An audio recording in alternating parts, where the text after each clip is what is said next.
The internet is full of bizarre stories about lost, cursed, or forbidden games, but few are as disturbing and enigmatic as Sad Satan. The game first appeared in 2015 when a YouTube channel called Obscure Horror Corner uploaded a series of videos exploring what seemed to be a nonsensical horror game. There were no enemies, no objectives, just dark corridors, distorted sounds, and an overwhelming sense that something was terribly wrong. The walls seemed to pulse, the hallways became claustrophobically narrow, and every so often, fragmented images of unknown faces would flash on the screen. But the most terrifying aspect was the whispering. Sometimes it sounded like children crying. Other times it was murmured words in an unrecognizable language, spoken so softly that it was impossible to understand. At certain points, a shadowy figure would appear at the end of a corridor. It didn't run, it didn't attack, it just stood there, watching. Each time the player tried to approach,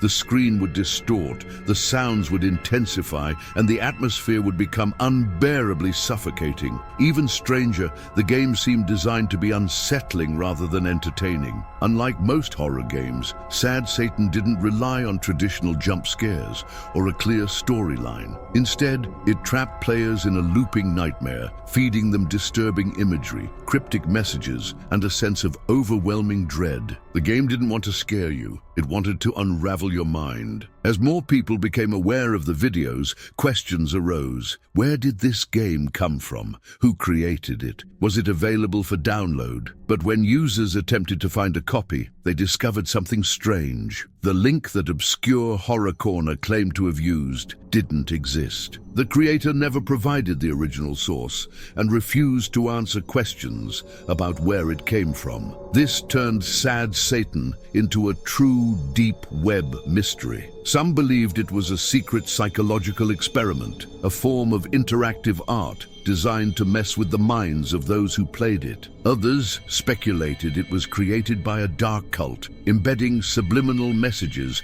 and hidden symbols referencing notorious historical figures like Charles Manson. But the most terrifying theory emerged when a new version of the game appeared online. Unlike the one shown on YouTube, this version contained corrupted files, malicious code, and according to some users, disturbing and illegal content hidden within its programming. Some people who downloaded it reported that their computers started acting strangely. Files disappeared, strange symbols appeared in their documents, and in some cases, their screens flashed disturbing images in the middle of the night without the game even being open. One user claimed that after playing for just 20 minutes, he started hearing whispers coming from his headphones, even after he closed the game. Another said that his PC refused to turn off, as if something inside it was alive. Some even believed that Sad Satan wasn't just a game, it was a virus, a digital entity that crawled into your system, buried itself deep inside your files and refused to leave. Then things took an even darker turn. Rumors spread that Sad Satan was actually being used to distribute illegal material through the dark web. The cryptic symbols, the strange messages embedded in its code, what if they weren't just random? What if they were secret markers leading players into something far worse? People theorized that by playing the game, you could unknowingly be connecting to a hidden network, exposing your IP address to people who were watching. Some even feared that those who dug too deep might get a visit in real life. This wasn't just speculation. Some users who publicly discussed trying to find the game claimed they received strange emails, anonymous messages, and even phone calls from unknown numbers. One person said that after looking for the game, his security camera captured footage of a man in a dark hoodie standing outside his house at 3 a.m. Was it all paranoia, or was Sad Satan truly something more than just an internet mystery? Over time, any trace of Sad Satan disappeared. No official download links were ever found. No developer ever claimed authorship. The game was erased from every forum and website that once referenced it. Some say it was taken down by authorities. Others believe the creator wiped every trace of its existence before vanishing back into the depths of the dark web. and those who played it claim that some of its images and sounds still haunt their dreams. Whether it was a secret experiment, a cursed game, or just another unsolved internet mystery, one thing is certain: Sad Satan was never meant to exist. And if you ever come across a link to download it, do not click. Lake City Quiet Pills is one of the most disturbing and cryptic internet mysteries ever uncovered. What started as an ordinary Reddit account led to the discovery of hidden messages, coded job postings, and possible links to real-world assassinations. The deeper people dug, the darker the story became. Some believe it was nothing more than a complex hoax. Others are convinced it was a secret network for contract killers operating in plain sight. And the scariest part? If it was real, the people behind it were watching. It all started with a Reddit user named Religion of Peace. For years, he was an active member of Reddit, frequently posting on forums about military tactics, weapons, and assassination methods. His comments were always blunt and straightforward, often describing how to dispose of a body, disable a target, or vanish without a trace. But in July 2009, another Redditor posted a simple message: Religion of Peace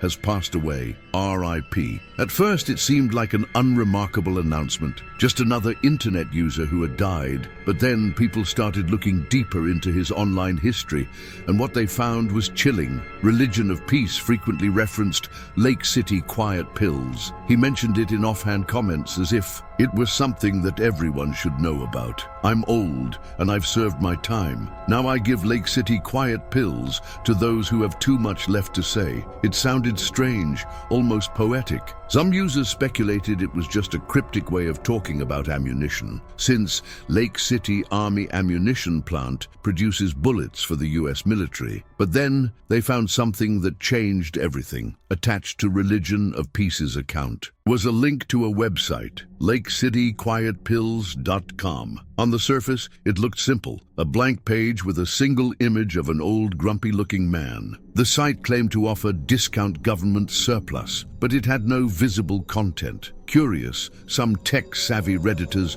decided to check the source code of the website, and that's when they uncovered something terrifying. Hidden within the code was a series of secret messages written in plain text, as if they were never meant to be seen. The messages included dates, code names, and strange instructions, but the most disturbing part? They looked exactly like classified job listings. Immediate need: 8-10 individuals with experience in wet work, no children involved.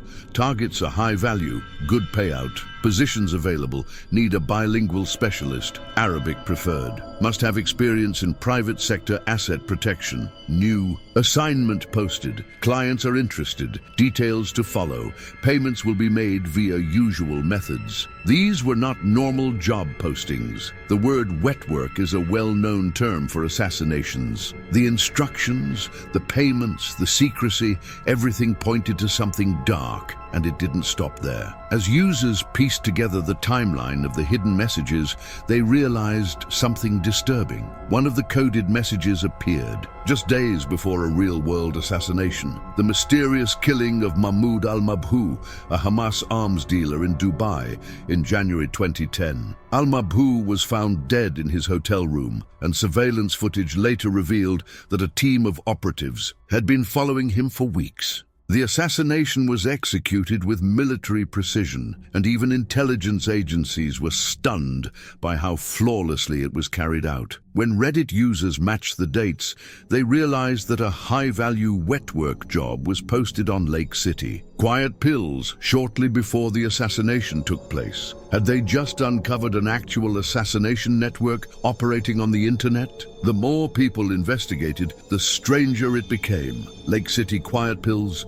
suddenly went offline. The website vanished without a trace. Anyone who had been openly discussing the case started receiving anonymous messages warning them to stop digging. Some claimed their accounts were mysteriously deleted. Others said they noticed weird activity on their devices, as if someone had been trying to access them remotely. And then, nothing. The mystery went cold. To this day, no one knows the truth about Lake City Quiet Pills. Was it really an underground network for mercenaries? hiding in plain sight on Reddit? Did someone accidentally stumble upon classified operations? Or was it all an elaborate hoax, orchestrated by someone who wanted to create an internet myth? There's only one thing we know for sure. If it was real, the people behind it didn't want to be found. And if they're still out there, they know we're watching.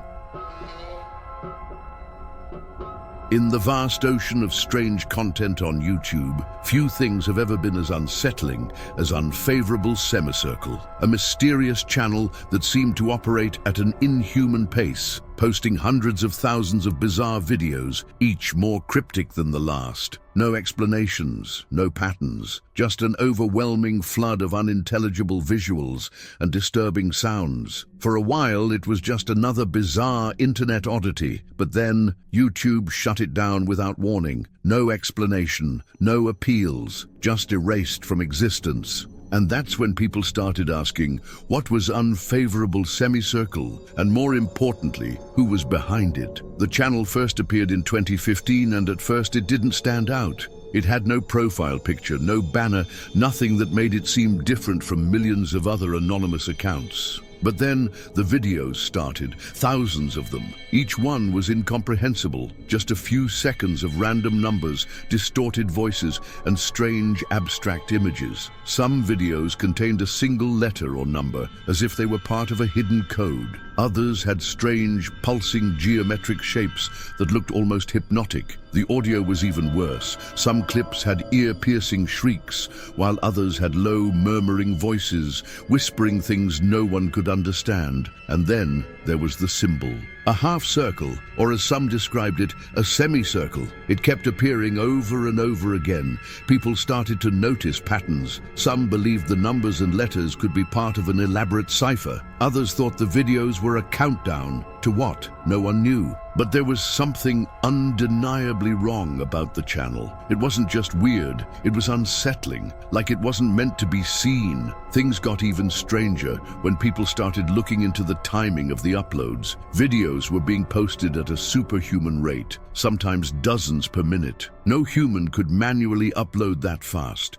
This led to one terrifying conclusion. Unfavorable Semicircle wasn't run by a person. It was being controlled by a program.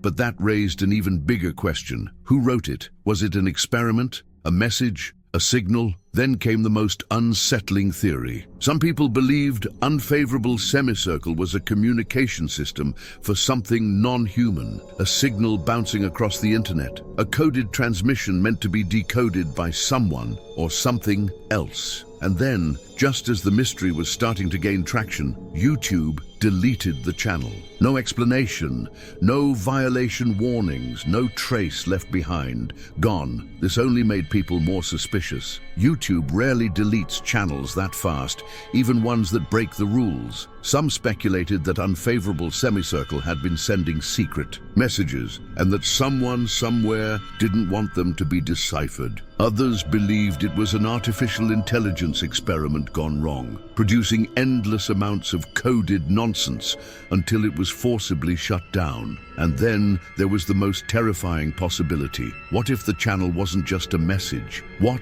if it was a response, a signal bouncing back from something else, something we weren't supposed to see, something that now knows we're watching?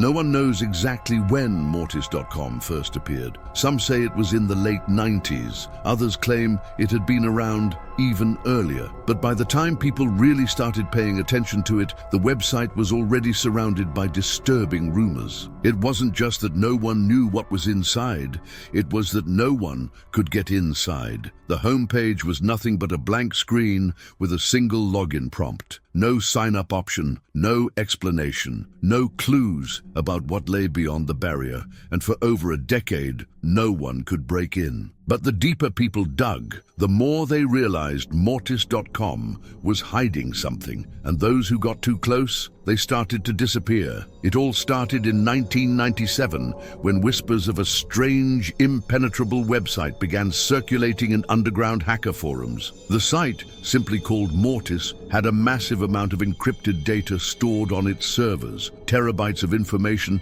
at a time when most websites barely contained a few megabytes. For context, in the 90s, having that much data was unheard of. Most businesses didn't even have that kind of storage capacity. So the question was, what the hell was inside Mortis.com? People began theorizing. Some believed it was a government black site, filled with classified intelligence and top-secret documents. Others speculated it was a vault for criminal organizations, a digital fortress holding evidence of illegal activities. A few even thought it was something supernatural, a cursed archive filled with forbidden knowledge, something no human was ever meant to access. And then the warnings started.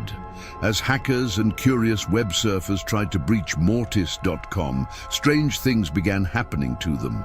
Some claimed their computers crashed permanently after repeated login attempts. Others reported their IP addresses being flagged, making them targets for cyber attacks from unknown sources. One user, known only as Devil's Toy Box, wrote on a now-deleted message board, "I got in. I shouldn't have. They're watching me now. Get out while you can." Hours later, his account was deleted. His email vanished from all records. No one ever heard from him again. By the early 2000s, Mortis.com had gained an almost mythical status. Some said the website had evolved into something more than just a site, a living entity, constantly adapting, protecting itself. But the biggest mystery came when people tried to track its origins. Mortis.com was registered to a fake business under a false name. The listed address led to an abandoned warehouse in New Jersey with no records of anyone ever operating there. The server locations changed constantly,